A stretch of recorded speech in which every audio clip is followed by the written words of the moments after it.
मद्रासा मोहम्मदिया लील बनाटर षष्ठ रु दशम श्रेणी पर्यंत छात्री मानक द्वारा सिफा सामाजिक कल्याण एवं शिक्षागत समाज द्वारा प्रथम भारतीय मुस्लिम महिला शिक्षयित्री और समाज संस्कारक फातिमा शेख को स्मृति रे वक्तृता प्रतियोगिता अनुष्ठित हो जाइछि। फातिमा शेख 1831 मसीह जन्मग्रहण करी 1900 मसीह मृत्युवरण करथिले। से संख्यालघु संप्रदायर महिला मानक पई प्रेरणा थिले। जेतेबेले संख्यालघु संप्रदायर महिला मानकु घरु बाहर को गोड़ काढिबा पई प्रतिबंधक थिला, सेतेबेले से महिला मानकु घरु बाहर को आसी निजे शिक्षित हेबा सह पुरुष मानक सह समकक्ष हेबा सह समाज रो मुख्य स्रोत रे शामिल हेबा पई आह्वान दैथिले। मद्रासा छात्री माने वक्तृतार भाग नैथिले। भारतर प्रथम मुस्लिम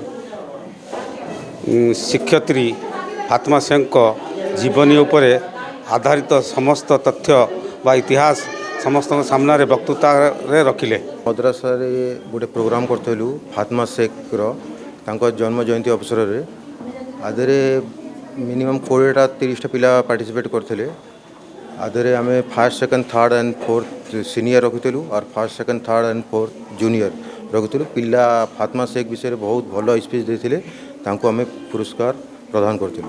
अनुष्ठित एही वक्तृता प्रतियोगिता रे सिफा सोसाइटी रो सभापति शेख साबिर हुसैन, संपादक मोहम्मद मुस्ताकिम, मुख्य उपदेष्टा शेख हाफिजुल्ला, उपदेष्टा सैयद मुख्तार अली समेत मद्रासार शिक्षक शिक्षयित्री मध्य उपस्थित थिले। जन्म जयंती पालन करागला।